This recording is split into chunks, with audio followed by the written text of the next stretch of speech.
This is Chris. I wanted to give a quick update on my most recent appointment. It has been not even a full week since I did my just kind of story video, but I went to my 16-week ultrasound yesterday, and I finally got good news. Just to review, I had a subchorionic hemorrhage. They noticed it at 8 weeks, and I didn't have any bleeding at that point in time. It was only 2.5 centimeters. By 10 weeks, I had a lot of bleeding, thought I was losing the pregnancy, and it had grown to 7 centimeters. And then it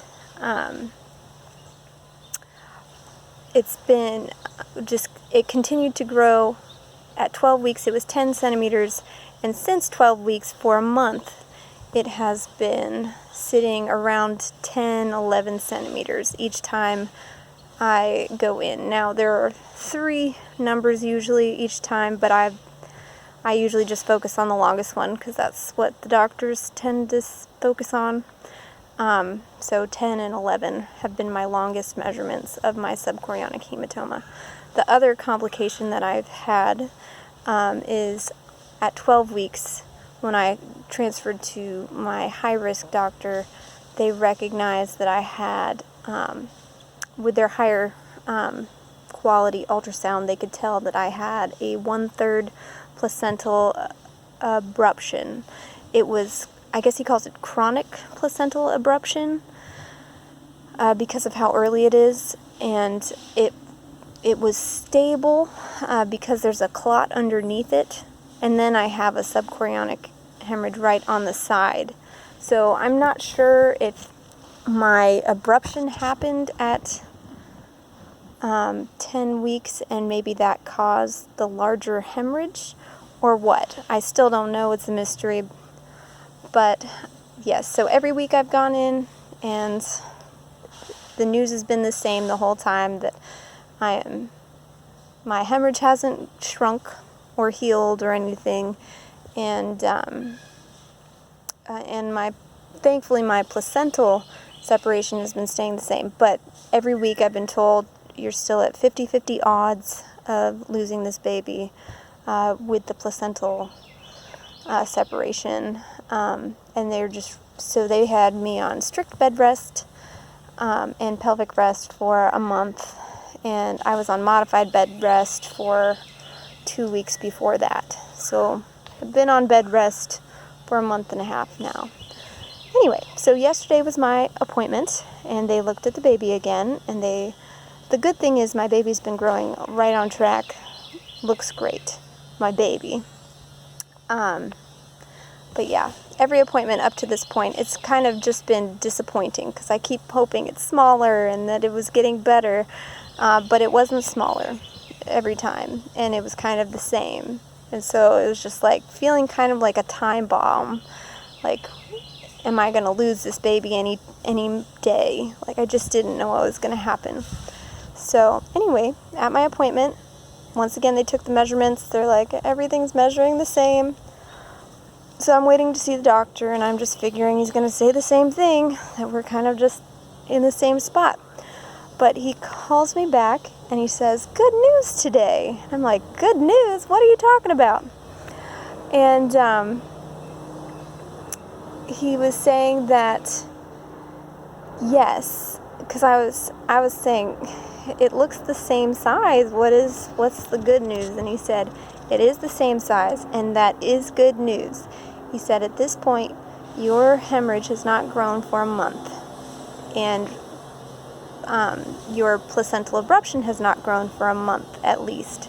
I mean, we don't know about the placental abruption because, like, they couldn't tell at my OB before I was transferred to a high-risk doctor that I even had one. So he was saying that is great, and he was saying we see that as success. The bed rest is helping, and then he said that the things that have been growing are my placenta and my baby in this past month. So even though my hemorrhage hasn't shrunk and it has stayed the same size, they have continued to grow, and he said that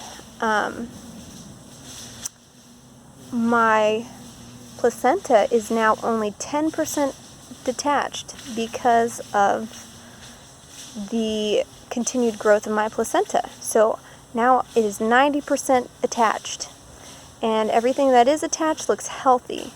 And he said because of that, and also he is now considering my hemorrhage to be stable because it has not grown at all, and it is now smaller in proportion to the baby than it was before. So he said, I have been telling you 50-50. This week I feel very comfortable saying 20% likelihood of loss at this point. So just wanted to share this update. It's given me a lot of hope. And we're moving in the right direction. He decided to increase my activity. Originally with my strict bed rest, I was only allowed to get up to pee, to eat, and shower. So, and now he is allowing me to have 1 hour collectively of activity outside those things a day, which is really great because we've had to get a nanny. I have 3 little kids that are 4 and under. And so it's really good being able to have a little more wiggle room to be able to help my husband in the morning. He doesn't want me doing anything crazy, so I'm still not really lifting my kids or anything. The weight restrictions are still there, but I am now able to, like, I can make their milk and get them sort of ready and dressed if they climb on the couch and things like that, and I can help with cleaning them up after dinner, which really helps my husband because he's been doing the single parent thing for a long time. So anyway, just a short little update. If you are dealing with a subchorionic hemorrhage that is very large like mine, I just hope this gives you a little bit of hope that there is hope even when you've been given terrible odds. Like I was sitting at 50-50 odds for a month and a half. Is what I was told, and it was not very positive. But yesterday my doctor was saying he was actually optimistic about there being a baby at the end of this. That is the first positive that I've heard out of any of the doctors' mouths. Most of them have just been very like, you never know, but there's just, it could go either way, and this is the same doctor I've been seeing, high risk. So it's exciting to finally have something positive. Yeah, if you want to follow my story, feel free to subscribe. I do not usually do these video blog things, and that's probably obvious because I am filming outside on my phone. So this is not a high quality video, and I don't edit them. I apologize about that, but I just knew that when I searched on this condition, specifically looking for large subchorionic hematomas, it is very hard to find success stories or people that are going through that. I did find some that were not good, but yeah, so I just wanted to get mine out there so that hopefully it'll end up good. I'm still on the journey, but hopefully my ending will be good and you can follow along if you're going through it and have some hope. All right. Bye.